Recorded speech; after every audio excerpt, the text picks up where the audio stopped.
Mas eu quero aproveitar, tentar ser rápido no gatilho. Mas eu sei que por questões de domingo para segunda, um casal ou outro já teve que sair. Eu louvo a Deus, você está aqui. Primeiro eu quero te parabenizar por se expor. Expor a tua vida, expor o teu casamento. Expor a tua casa. Há momentos como esse. Por quê? Porque isso vai reverberar por muito tempo. Existe uma palavra que está no livro de Hebreus, fala uma coisa muito interessante. Um dia, um homem chamado Abraão, ele teve um encontro com Melquisedeque, que é uma figura de Jesus na Bíblia.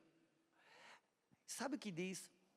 Hebreus vem revelar que Levi deu os dízimos a Melquisedeque nos lombos de Abraão.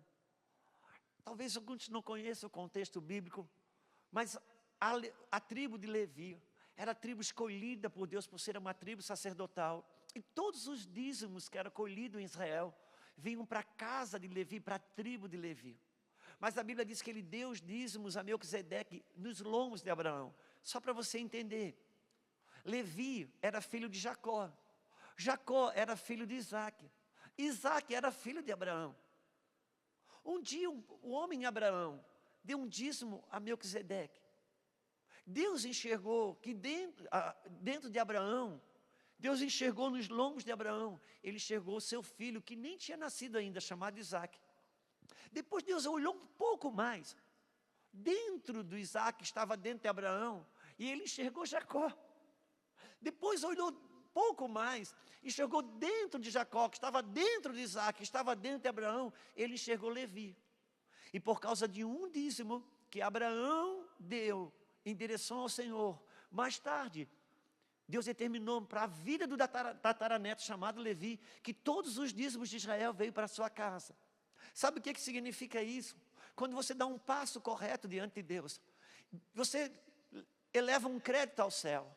E amanhã, seu filho, seu neto, seu tataraneto que não tem esse crédito, Deus pode pegar esse crédito que você entregou hoje para alcançar uma descendência sua lá na frente.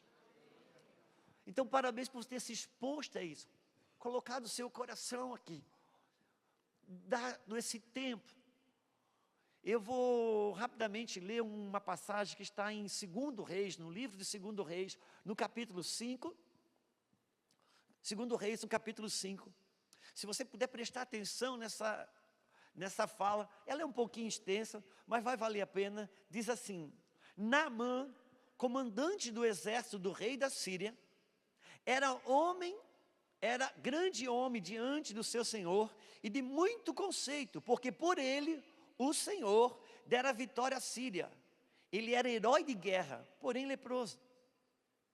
Saíram as tropas da Síria e da terra de Israel e levaram cativo uma menina que ficou a serviço da mulher de Naamã. Disse ela à sua senhora: tomara o meu senhor estivesse diante do profeta que está em Samaria, ele restauraria sua lepra. Então foi Naamã e disse ao seu senhor: assim e assim falou a jovem que é da terra de Israel. Respondeu o rei da Síria: vai, anda, enviarei uma carta ao rei de Israel. Ele partiu e levou consigo 10 talentos de prata, 6.000 ciclos de ouro e 10 vestes festivas. Levou também ao rei de Israel a carta que dizia: logo em chegando a ti esta carta, saberás que eu te enviei Naamã, meu servo, para que o cures da sua lepra.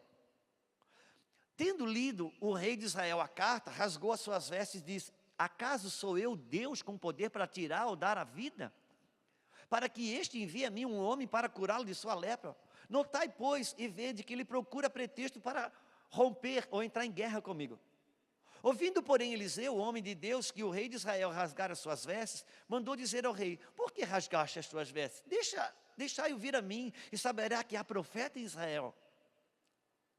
Veio, pois, Naamã com os seus cavalos e os seus carros e parou à porta da casa de Eliseu. Então Eliseu lhe mandou um mensageiro dizendo: vai, lava-te 7 vezes no Jordão, e a tua carne será restaurada e ficarás limpo. Naamã, porém, muito se indignou e se foi dizendo: pensava eu que ele sairia ter comigo, possuía de pé, invocaria o nome do Senhor. seu Deus, e moveria a mão sobre o lugar da lepra e restauraria o leproso. Não são porventura Abana e Farpar, rios de Damascos, melhores que todas as águas de Israel? Não poderia eu lavar-me neles e ficar limpo? E voltou-se e se foi com indignação. Então se chegaram a ele os seus oficiais e lhe disseram: meu pai, se te houvesse dito o profeta alguma coisa difícil, acaso não farias? Quanto mais já que apenas te disse, lava-te e ficarás limpo. Então desceu e mergulhou no Jordão 7 vezes, consoante a palavra do homem de Deus, e a sua carne se tornou como a carne de uma criança, e ficou limpo. Uau! Versículo 1, que lindo que você está colocando aí, muito obrigado, ajuda muito. Naamã, comandante do exército do rei da Síria, era grande homem de Deus diante do seu Senhor, com letra minúscula. E de muito conceito, porque o Senhor, com letra maiúscula, dera vitória à Síria, e era ele herói de guerra, porém leproso. Quando você lê na Bíblia a palavra Senhor com letra minúscula, está falando sobre pessoas. Quando você lê na Bíblia a palavra Senhor com letra maiúscula, está falando sobre o Senhor Deus. E a Bíblia conta a história de um homem chamado Naamã, chefe do exército do rei da Síria. Uau, mas deixa eu contextualizar. Chefe do exército do rei da Síria era a mesma coisa que você voltasse 20 anos aqui no Brasil, voltasse 20 anos no nosso tempo, e falasse sobre o general, o chefe do exército dos Estados Unidos.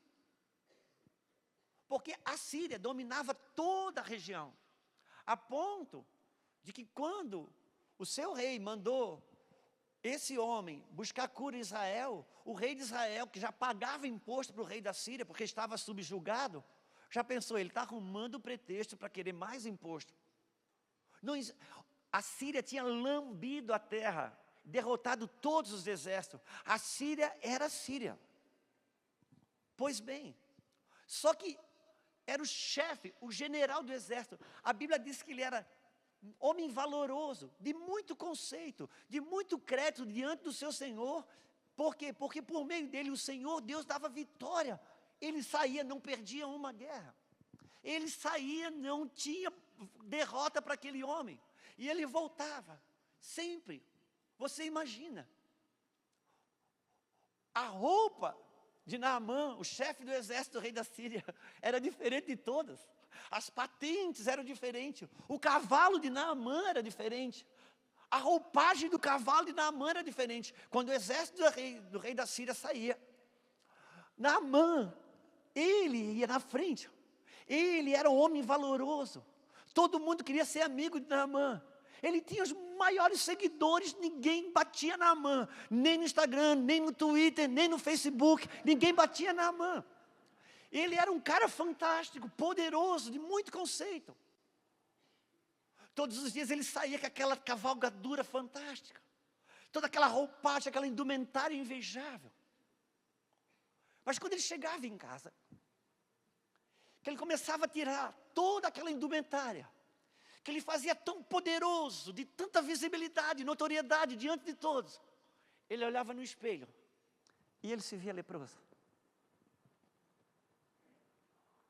Às vezes a gente sai e o Senhor Deus nos dá muita vitória. Empreendedorismo, carreira, negócios, impactos em amizade. E é fantástico, glorioso isso. Mas às vezes a gente volta para casa e quando se despe de todas essas indumentárias, olha no espelho e fica consigo mesmo. Tudo que sobra é um leproso. E isso não seria tão ruim se as pessoas da casa não tivessem que lidar com o leproso. E é tão lindo que Deus vai atrás desse homem para trazer cura para ele. Porque era muito bonito, o próprio Senhor lhe dera a vitória. Agora, é importante pensar. Todo mundo queria ser amigo de Naamã.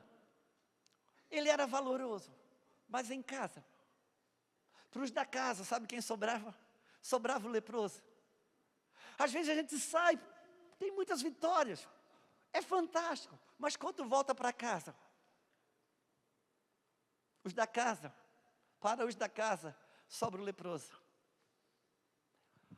Agora importa pensar o que é lepra na Bíblia. Porque lepra na Bíblia é diferente de qualquer outra enfermidade. Se você não conhece a Bíblia, então lhe permita não crer, desconfie. Vai para casa, vê se é verdade o que esse cara aqui está falando. Não creia não, desconfie. Porque é uma forma que eu faço de você poder ir para casa ver se é verdade. E ter um contato com essa realidade. Aleluia. E eu não sou coach, eu sou pastor. E quando eles me mandam dar palestra em empresa, eu vou lá. 5 minutos eu falo, meu amigo, minha amiga, depois de 5 minutos, aleluia, glória a Deus, eu já me entrego. Então já você está diante de um pastor. Amém. Na Bíblia, lepra era uma doença relacionada ao mundo espiritual. Porque lepra na Bíblia é uma doença da alma da pessoa. Quem tinha lepra na Bíblia não ia no médico. Quem tinha lepra na Bíblia ia no sacerdote. Por quê? Porque era uma doença espiritual, uma doença na alma do crente. Você não estava ouvindo falar aqui sobre manipulação? Sobre o opressor e coisas do gênero? São esse tipo de lepra. Toda manipulação é uma lepra. Não só do manipulador ativo, mas também do manipulador passivo. Porque o manipulador ativo é fácil de ver. O do passivo você não pega. O manipulador passivo ele é diferente. Por quê? O manipulador ativo ele manipula com palavras. O passivo manipula se deixando ser opresso. Manipula com o silêncio. Mas talvez a gente chegue nesse ponto. Mas se você olhar em Mateus capítulo 10, versículo 8, bem rapidamente, se você puder colocar para mim, meu querido. Deixa você olhar uma passagem na Bíblia, só para que você creia um pouquinho do que está sendo dito. Mateus 10, 8. Quando Jesus deu um encargo de enviar os seus discípulos para uma grande messe, uma grande obra. A referência está aqui, não sei se pode abrir. Bom seria que tivesse escrito. Mas não estava combinado, a gente arrumou isso aqui agora. Eu fiquei muito feliz com isso. Alguém grita aí, vou te falar então, que diz assim: e o Senhor enviou os seus discípulos a expulsar demônios, a curar enfermos e a limpar leprosos. Por que eu queria que você visse esse versículo? Porque ele mandou curar os enfermos e limpar os leprosos. Ora, se lepra fosse uma enfermidade, se mandou curar os enfermos, por que precisa mandar limpar o leproso? Faz sentido isso para você? Não. Porque se lepra é uma doença e ele mandou curar os enfermos, por que tem que mandar limpar o leproso? Porque na Bíblia, lepra é uma doença na alma da pessoa. Lepra, quem tinha lepra não ia no médico. Quem tinha lepra ia, sabe aonde? Ia no sacerdote. Lepra não sai com remédio. E lepra não sai nem com a oração da fé. Sai em nome de Jesus, lepra sai. Não adianta. Por quê? Porque a lepra só sai quando eu e você nos permitimos mergulhar no Jordão. E Jordão na Bíblia tem um significado muito grande. Jordão é um dos maiores simbolismos na Bíblia. Era em Jordão que João Batista batizava. Jordão quer dizer aquele que desce. Jordão era o lugar onde as pessoas iam confessar os seus pecados. Se batizavam confessando o seu pecado. É ali que se entregava em arrependimento, em quebrantamento. E quem conhece um pouquinho de Bíblia sabe. Quem entrou no Jordão para ser salvo foi a João Batista e mergulhou uma vez. Mas quem entrou no Jordão para limpar da lepra teve que mergulhar 7 vezes. E às vezes a gente está na condição de Naamã. A gente é bom, dá o melhor que tem para os de fora. Mas tem a capacidade de dar o pior que tem para os de dentro. A gente sai de manhã cedo. Sai cedo, entra no carro. Chega no carro, trânsito, gente buzinando, xingando você. Você atura. Depois chega no trabalho. Você é funcionário, recebe lá uma bronca do chefe porque chegou atrasado por causa do trânsito, que você já levou uma bronca também. E você atura. Aí vem o cliente, te trata mal, você atura. Aí vem o chefe do chefe, dá o mesmo tratamento mal que o chefe já tinha dado e você atura. A gente atura o dia todo, um monte de coisa ruim. Quando chega em casa, se a esposa diz, amor, dá para trocar a bombona d'água, o estresse já volta. A gente sempre dá o melhor para os de fora e dá o pior para os de dentro. Eu pergunto, por quê? Por que um homem é capaz de ensinar todas as mulheres do mundo a dirigir menos a dele? Que delicadeza para ensinar qualquer mulher a dirigir. Não que ele tenha algum interesse, não. Ele tem uma paciência para se tiver que ensinar a dirigir a esposa do patrão, a vizinha, a prima, não tem problema. Mas se vai ensinar a esposa a dirigir, senta no lado, diz, vamos. Quando ela vai, ela já esqueceu de puxar o freio de mão. O carro já empina. Assim, não é cavalo, isso aqui é carro. Aí ela solta o freio de mão, ainda está acelerado, aquele negócio dá aquele socão. E ele vai, ele, cuidado. Olha o carro, olha a lombada, o semáforo está fechado, liga o pisca. Por que você está chorando? Eu me pergunto, por que a gente dá o melhor que tem para os de fora? E dá o pior que tem para os de dentro? Naamã, quando ele saía para a guerra, todo mundo queria bater foto com Naamã, queria ler os livros de Naamã, queria ouvir as músicas de Naamã. Todo mundo seguia ele em todas as redes sociais. Quando a mulher de Naamã entrava no shopping, ela tinha que amarrar a inveja, aquela mulherada toda olhando, entrou a mulher de Naamã. E elas pensavam, uau, quem me dera fosse casado com... Queria estar no lugar dela. Ela quem? A esposa de Naamã. Uau, meu Deus, quem me dera estar no lugar dela. Não sabia ela. Não sabiam que quando Naamã saía de casa, ele era o chefe do exército do rei da Síria. Mas em casa a esposa dormia com o leproso. Às vezes, ou quase sempre, a gente tem a capacidade de dar o melhor para os de fora. E aqueles que vão ficar com a gente, quer tenha emprego, quer não tenha emprego, quer tenha saúde, quer não tenha saúde, que vão ficar com você em qualquer perrengue até o final da vida, a esses a gente dá o nosso pior.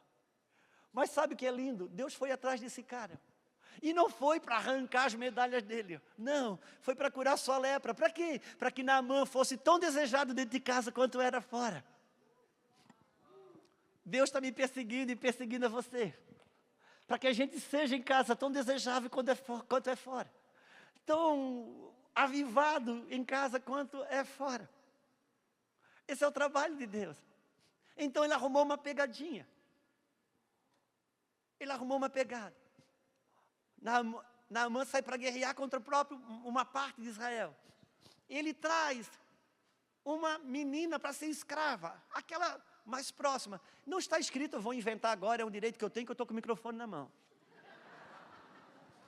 Antes de sair de casa, a esposa de Naamã disse, Naamã, nós temos muitos criados, muitos funcionários, mas eu queria uma menina assim, para nossa intimidade, para trabalhar com a gente mesmo, que pudesse estar aqui dentro da minha casa, cuidando das coisas mais íntimas minhas.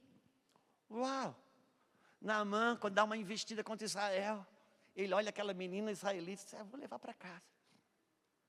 Pega na mão daquela menina e traz para casa, para ser a secretária íntima da sua esposa. Na cabeça de Naamã, ele estava levando para casa uma menina para ser a secretária mais íntima da sua esposa. Não sabia ele que no plano de Deus, ele estava levando para casa o começo da sua cura. Por quê? Porque Deus tem uma isca para cada egoísta. Ele sabe como nos capturar. Ele sabe como nos pegar. E ela chega na casa de Naamã. Você imagina. Uau! Mas ela não se sentia escrava. Por quê? Porque ela foi trabalhar onde? Cara, na casa de Naamã. Pisou o pé, já bateu o selfie. Gente, estou na casa dele. Uau! Está na casa de Naamã. E ela está ali. O sonho do escravo, o sonho de qualquer... Mas um dia, feriado ou domingo, eu não sei, Naamã resolve se despir das suas vestes, da sua indumentária, que ele faz tão poderoso, e sai do seu quarto com uma bermuda. Quando aquela menina olha, ela disse, não acredito, não pode ser, não estou vendo isso. Uau, ele é leproso. Meu Deus, a empresa dele tem, sabe quantos funcionários? Cara, e ele é leproso. Meu Deus, ele tem um impacto tão grande, mas é leproso. Só quem está perto sabe a condição de cada um. Mas essa menina não tem nome. Mas se a gente vai conhecer pessoas na eternidade, como é aqui, eu quero descobrir essa menina. Sabe por quê? Porque ela foi no ouvido da esposa de Naamã e disse, se o meu senhor, o Naamã, soubesse, conhecesse que em Samaria, na terra de Israel, tem um profeta aqui para curá-lo. E ele, sabe o que acontece? Eu acho lindo esse tipo de meninas, esse tipo de pessoas, que quando estão perto de você, e vê a sua lepra, vê a sua nudez, não vai para o Instagram mostrar a sua lepra, não, vai atrás da sua cura. Não se une em quem publica a sua lepra, se une em quem vai atrás da sua cura. Se une em quem vai atrás da sua cura. E ele conta. Ela conta, a esposa fala para ele. Ele fica todo empolgado para curar a sua lepra. Mas como eu lhe falei, lepra na Bíblia não é uma doença que você vai no médico porque ela é uma doença na nossa alma. É uma doença espiritual. Só Deus pode curar. É quando Deus permite uma abertura do Rio Jordão. E eu decido se eu endureço ou se eu me rendo. Eu escolho se eu me ofendo ou se eu aprendo. E não precisa ser nenhum teólogo, estudioso da Bíblia, para entender que a lepra de Naamã era o orgulho. Porque lepra na Bíblia sempre é uma enfermidade na alma. Quantos lembram que Jesus curou 10 leprosos e um voltou para agradecer? Quantos lembram disso? Amém. E Jesus, esse que voltou para agradecer, Jesus disse assim, mas cadê os outros 9? Jesus ficou tão ofendido porque ele era cheio de rejeição, cheio de problema com a sua identidade. Então ele ficou todo ofendido. Eu disse, meu Deus, mas eu curei 10, só veio um. Ai, ninguém me honra. Não, você sabe, Jesus não tem problema com isso. Mas por que ele fez o ressalte? Por que curou 10 e só um veio agradecer? Porque ele estava se referindo à lepra da ingratidão, porque a ingratidão é uma lepra. A ingratidão é uma lepra. E essa lepra, não adianta você pedir para um pastor orar, sai em nome de Jesus. Não, não sai. Esse tipo de lepra sai, é quando ele abre uma oportunidade no Rio Jordão e te chama para quebrantar, te render. E aí sim, a cura vem. Porque a ingratidão é uma lepra. Você sabe, tem aprendido tanto com o Paulo Vieira. Um dos maiores segredos da multiplicação e da rentabilidade, do crescimento, é a gratidão. Por quê? Jesus, quando foi multiplicar o pão, ele não dobrou o joelho e disse, Pai, multiplica, multiplica. Não, a Bíblia diz que ele deu graça e o pão se multiplicou. Por quê? Porque onde tem gratidão, o pão se multiplica.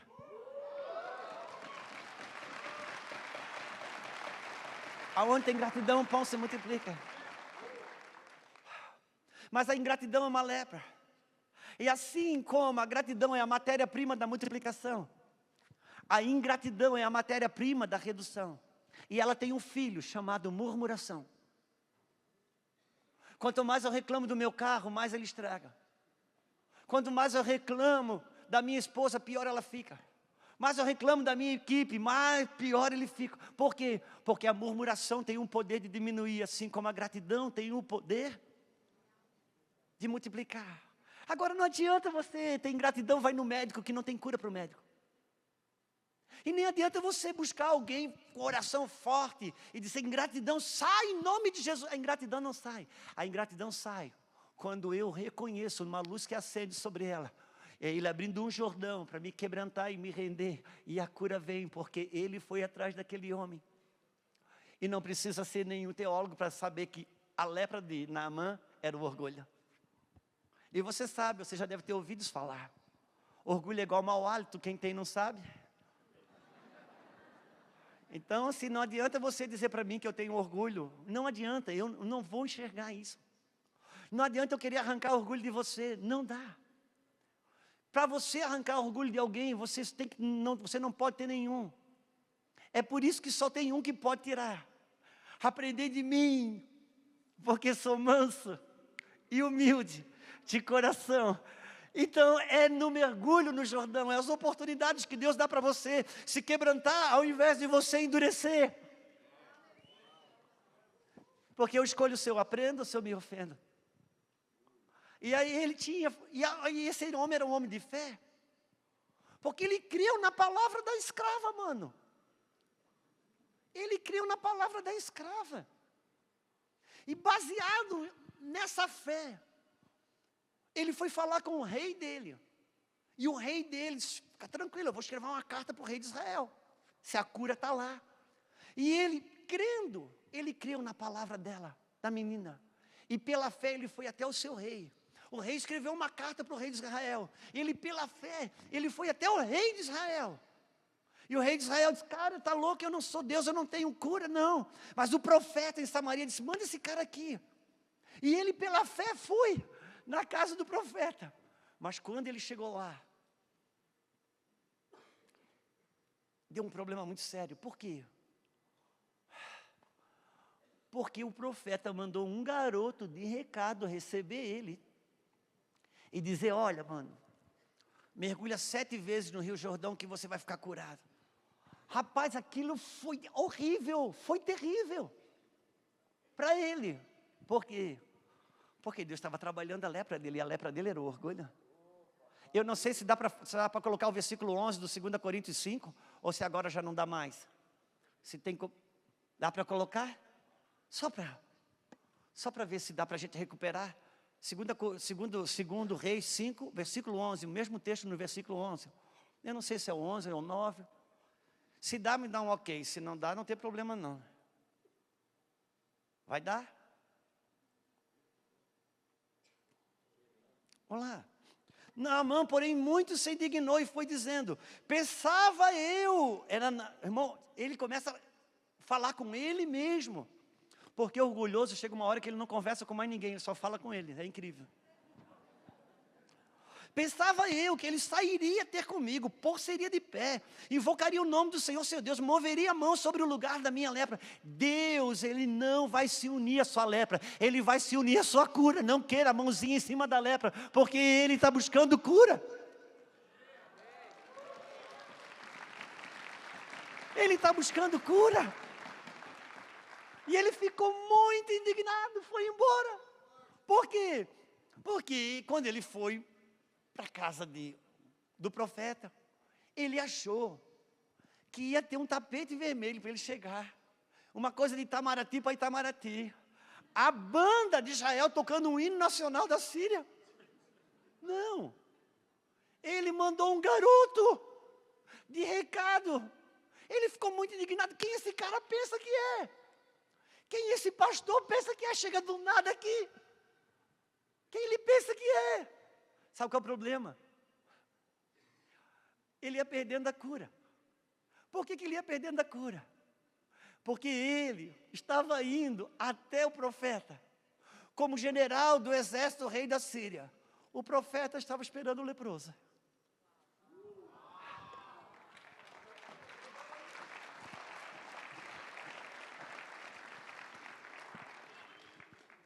Admira suas conquistas. Admira os seus diplomas. Admiro tudo que você tem. Mas se a lepra aí no seu interior, o Senhor, nosso Deus, Ele quer curar o leproso. Para quê? Para que eu seja em casa tão relevante quanto eu estou fora dele.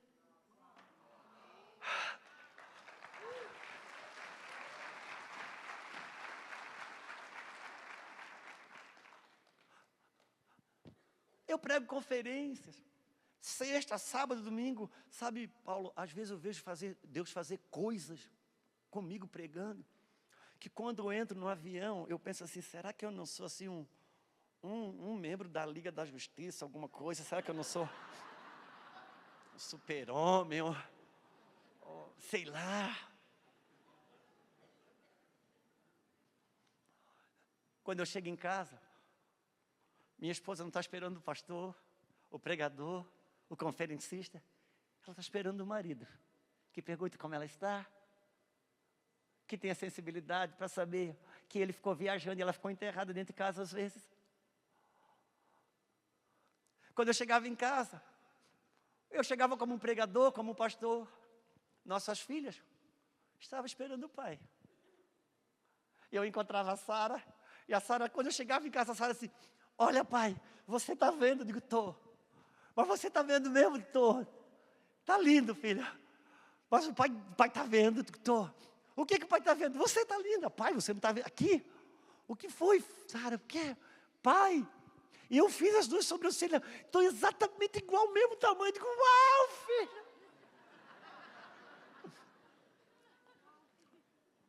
Quando você chega em casa, sua filha quer que você perceba o tamanho da sobrancelha dela que ela fez.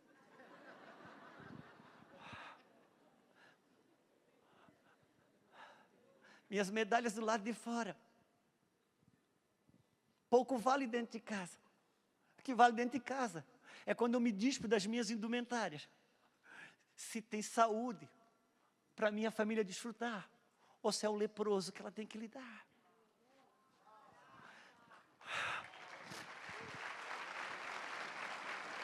E sabe de uma coisa? Então ele chegou, ele foi lá, e o garoto disse, vem. Mas olha, o problema dele é a lepra do orgulho. Agora ele tinha fé, Paulo. A menina falou, tem cura em Israel. Ele creu. E pela fé ele foi até o rei dele. E do rei dele, pela fé, ele foi até no rei de Israel. E pela fé, saiu do rei de Israel e foi para a casa de Eliseu, o profeta. Mas ali, na porta da cura, ele ia perdendo a cura e ia embora. Sabe por quê? Porque o orgulho rouba o que a fé conquista.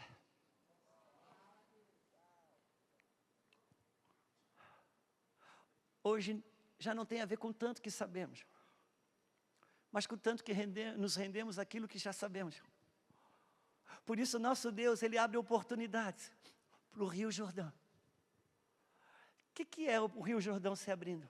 É as oportunidades que Deus me deu. Sabe de uma coisa, quando eu me converti, há 28 anos atrás, eu era o cara mais pobre da família, porque eu também era o mais moço. Minha família tinha comércio, 3 irmãos e 3 irmãs. E dentro de uma cultura de família italiana, eles se reúnem toda semana na loja central. Minha mãe morava em cima e era o depósito também das lojas. Então toda hora alguém lá buscando alguma coisa. E vivia aquele café acontecendo. Eu me converti, já fui direto na mesa. Falar para os meus irmãos que eu estava salvo e que eles estavam todos no inferno. Sim, eles precisavam saber. E eu era o único que não tinha dinheiro, mas o meu dinheiro era abençoado, porque eu pagava o dízimo e o deles era amaldiçoado. E esse pregador empolgado, o pastor olhou, logo tirou ele do trabalho dele, integrou ele no ministério, agora vivia 100%. Mas do mesmo jeito que ele me integrou, um ano depois ele me desintegrou. Me desentregou e sabe o que aconteceu? No outro mês eu não tinha salário para pagar a luz, a água, nada. E eu trabalhava com vendas de calçado, agora eu tinha que voltar para o mercado, para vender hoje, para o calçado ser entregue daqui a 40 dias, para 30, 60, 90. Vinham as comissões e eu não tinha dinheiro para fazer a bola.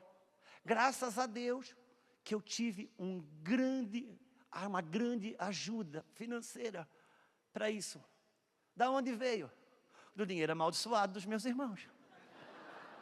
Por quê? Porque ele sabe como abrir um Jordão para eu e você mergulhar, para que a lepra vá embora. Porque habilidade, recursos ele tem dado. Agora, muito saber sem quebrantamento. A Bíblia diz que o saber ensoberbece, incha, mas o amor edifica. Quantos estão comigo? Então, é claro, não precisa nem dizer para mim e para você, que isso aqui é mais que um seminário. É um Jordão que Ele está abrindo, para nossas vidas serem restauradas.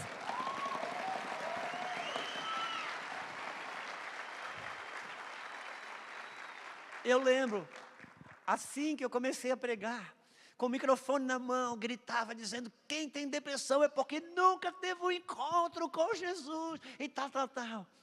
Por causa desse episódio, que eu fui arrancado do dia para a noite, desse meu lugar ministerial, e voltei, depois de um tempo, eu me vi numa cama, em depressão. Minha esposa tem que pegar o queixo, levantar para botar um copo de vitamina. E mais uma vez o Senhor estava abrindo o Jordão para arrancar o legalismo, a religiosidade, todo o orgulho e vaidade, todo não. Por quê? Porque 7 na Bíblia é um ciclo de continuidade e aperfeiçoamento. A cada tempo que eu me estabeleço no nível, quando Ele vai aumentar o novo nível em mim, Ele precisa buscar uma nova dose de humildade. Por quê? Porque a matéria-prima da autoridade é a humildade. Por isso um novo mergulho precisa acontecer. Agora, não precisa olhar para a lepra como ela é. A lepra mesmo, agora, não num plano espiritual, mas num plano físico. Lepra para mim e para muitos aqui, é pele rasgando, é dedo caindo. Mas a parte venal da lepra física, sabe qual é? É que aonde tem lepra, aonde a lepra está instalada, se a lepra estiver no meu braço, pode enfiar uma faca que eu não sinto. Pode botar um ferro quente que eu não sinto. Isso é lepra. O que é lepra? A lepra é a insensibilidade. E Deus não consegue mudar ninguém com lepra. Sabe por quê? Porque quem não sente dor, não sente necessidade de mudança.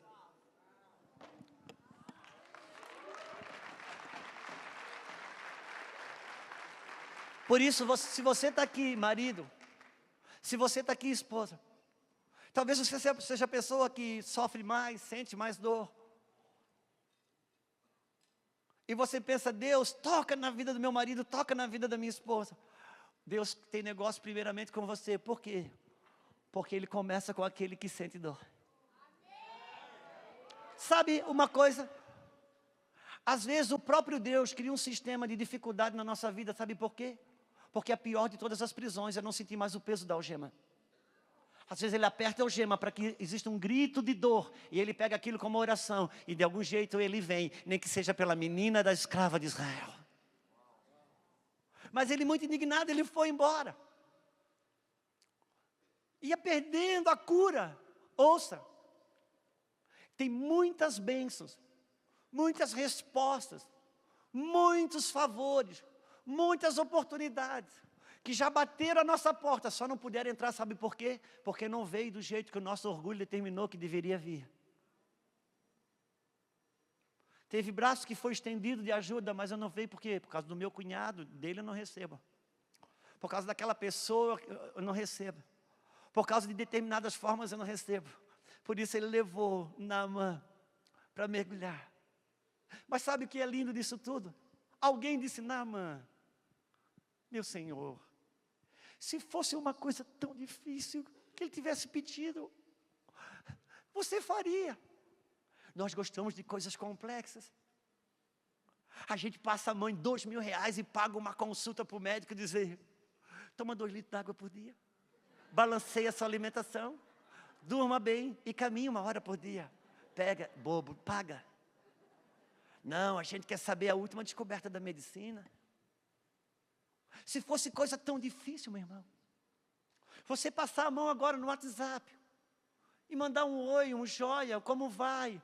Ou dizer que está com saudade daquele familiar, daquele parente, que você está de mal até hoje por causa de uma coisa que aconteceu, era legítima, a pessoa estava errada, fez o que não devia, mas depois de tanto tempo, você está recebendo tanta graça, tanto favor, tanta prosperidade, vai ficar birrento por causa se fosse uma coisa tão difícil. Sabe quantos casais já pararam na frente da minha e da Lulu? Pastor José, Lulu, nós vamos nos separar, não sei o que, digo, não espera, não separa. E tal, e esperava, só que eu não podia ir hoje, não podia amanhã. Chegava 3 dias depois, sentava na frente do casal. Vamos começar do zero. Aonde começou a briga? Nenhum nem outro sabe. Estão só sustentando a birra.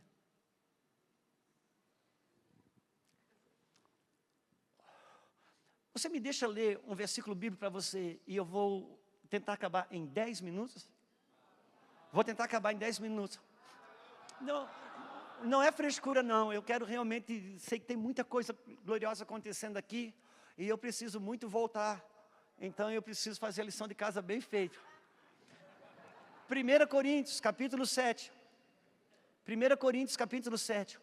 Se você pegar isso no seu espírito, 1 Coríntios, capítulo 7, versículo 3, diz assim, ó.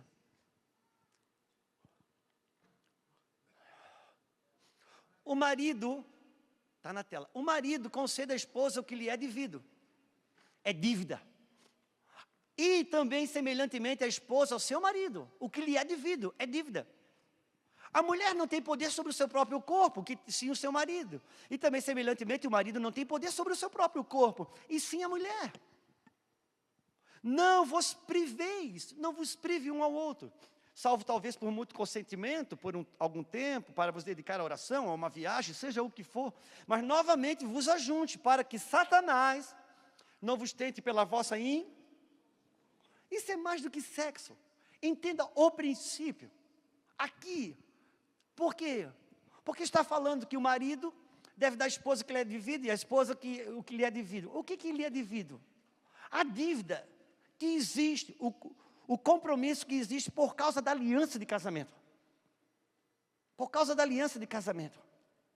O justo pratica Ok, na Bíblia, o contrário de bom não é mal. Na Bíblia, o contrário de bom, o contrário de mal não é bom, o contrário de mal é justo. A Bíblia diz que Deus rejeitou a oferta de Caim porque ele era mau. Já recebeu a de Abel porque Abel era justo.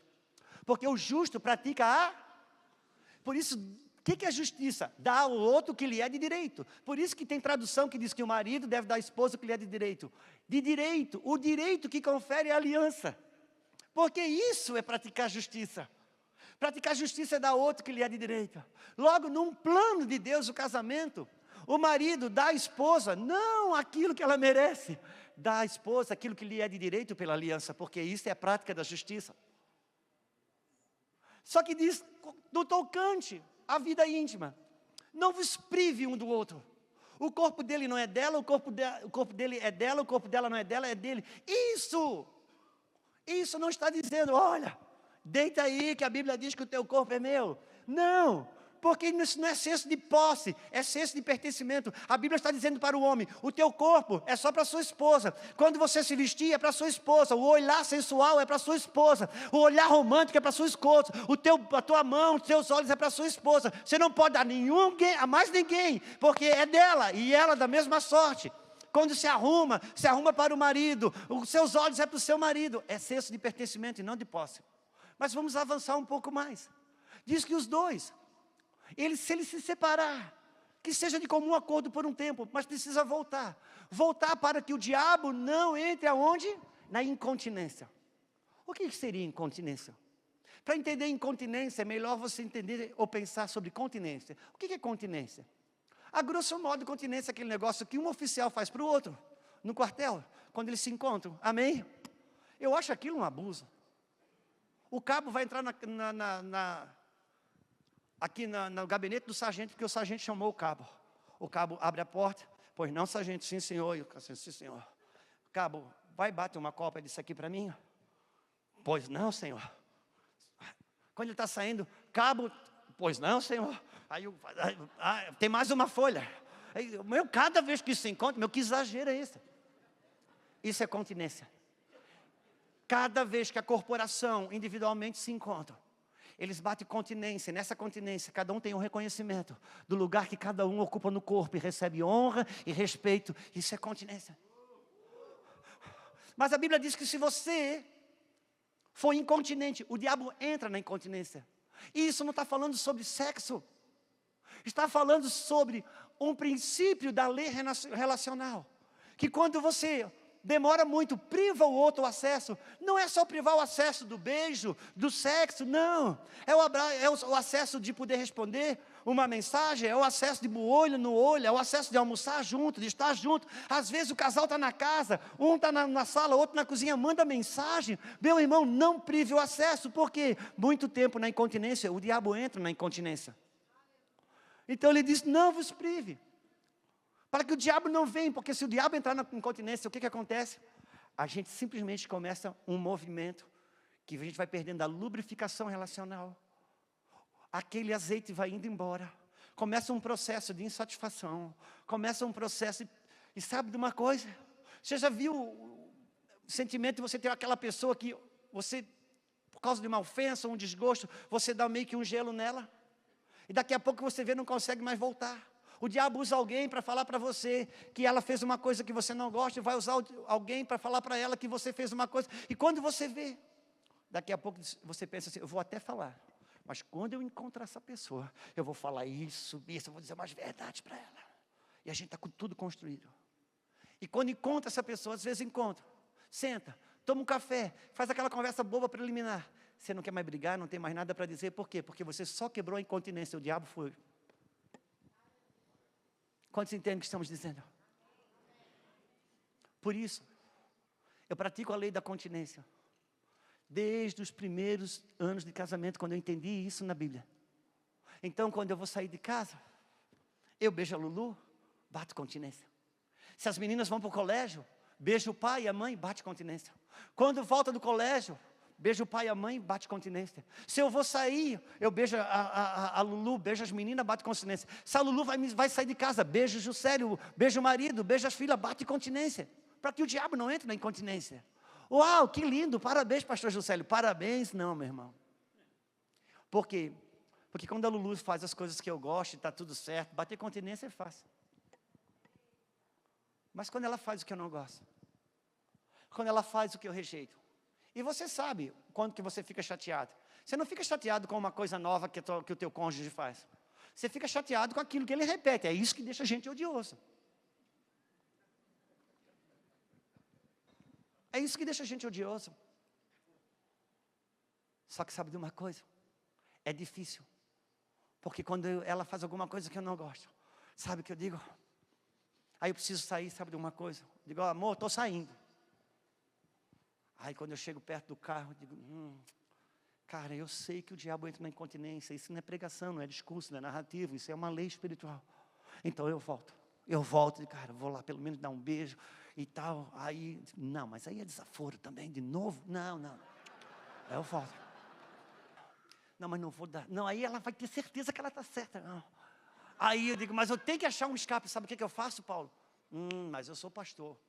Então eu acho uma situação. Eu digo, sabe de uma coisa? Eu vou deixar Deus dar uma tratada.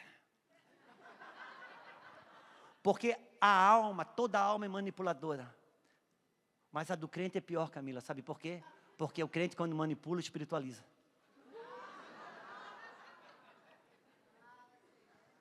O que eu preciso nessa hora? Ler mais Bíblia? Fazer teologia? Não, cara. Nessa hora precisa quebrantamento, mais nada. Porque não é o quanto que você já sabe, mas é o quanto que você se rende para aquilo que você já sabe. Essa hora o Jordão se abre, Deus te convida para dizer, cara, mergulha aí. Mergulha, eu vou curar a sua lepra. Eu não quero tirar tuas medalhas. Eu quero que você seja em casa tão desejável quanto você é fora. Como eu já falei, tem o manipulador passivo e o manipulador ativo. E eu sou manipulador ativo. E a Lulu é manipuladora passiva. Como é que funciona isso? Para mim, eu tinha uma forma de manipulação. Eu não sabia sobre essas coisas. Eu não tinha consciência sobre elas. Um seminário desse propõe o quê? Trazer luz sobre as coisas que a gente não sabe. E que voluntariamente faz. Como um marido aqui tentou falar. Eu tinha um tipo de manipulação inconsciente. Como eu sei que a Lulu não gostava de confusão, de briga, por causa do contexto familiar dela, então ela não gostava de alteração de voz. Quando eu via que eu estava sendo destapado, desnudado em alguma coisa que eu não queria mudar, eu simplesmente aumentava o tom de voz, criava um meio de estresse, e ela recuava, e ela recuando me devolvia o território que eu não queria entregar. Já o manipulador passivo é diferente. Ele ganha pelo silêncio. Quando ele está sendo desnudado, quando ele está sendo, a vergonha dele está aparecendo, a outra parte, o manipulador passivo, agora ele não quer manipular, ele quer conversar, Ele quer acertar o assunto. Aí sabe o que o manipulador passivo faz? Ele silencia. Aí o dominante, ele vai para cima, ele quer discutir. Aí ele se altera, passa da conta. Aí ele perde a razão naquele que ele tinha razão. E o passivo conseguiu aquilo que ele queria. Não entregar o território que ele não queria mudar. Alô?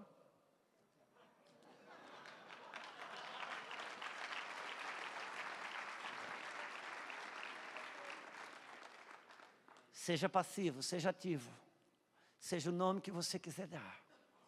O Senhor está chamando um povo a uma rendição por coisas que Ele quer curar. Porque orgulho, ingratidão, murmuração, coisas do gênero, não são coisas que Deus queira me punir. São coisas que Ele quer me curar.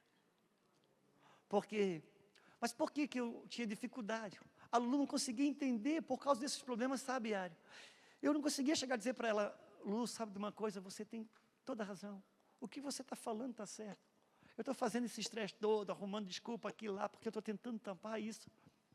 Na verdade, tem até mais coisas que você nem sabe da minha alma. Mas por que eu não me abro para ela? Eu tenho um grande medo, Camila. Porque essa nudez, essa vergonha, essa ferida já dói eu escondendo. Eu tenho medo que se eu abro para ela, eu dou para ela uma arma, uma faca, que na primeira briga, ela vai pegar aquela desproteção e ela vai machucar. É por isso que eu escondo. Não sou mau, não sou mentiroso. Eu simplesmente tenho medo de deixar tocar.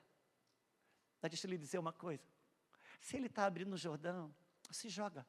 Porque está escrito nas Escrituras que ele faz a ferida, mas ele sara. Sabe de uma coisa? Esse texto, quando eu lia, eu achava que Deus botava uma doença para depois tirar. Não, não funciona assim. Então, o que é? A Bíblia diz que ele faz a ferida e ele liga. Entenda uma coisa. Se você tem um tumor, você vai no médico, o médico faz os exames, cara, tem um tumor aí dentro. Precisa ser tirado.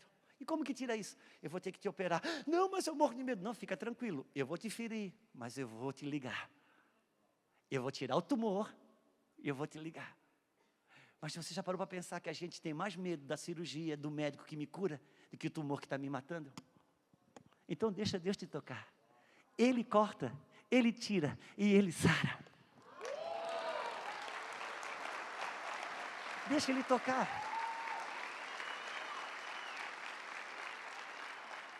Ele está atrás de mim como está atrás de você. Se você ler na Bíblia, a Bíblia vai dizer que eu tenho que buscar a Deus. Eu sei, você também tem que buscar a Deus. Mas lá no Jardim do Éden, sabe o que você vê? Você vê Deus indo atrás do homem, você não vê o homem indo atrás de Deus. E o homem se escondendo. Deixa eu lhe dizer uma coisa. Tão importante quanto buscar a Deus, é deixar Deus te achar a gente. Deixa Deus te achar aqui.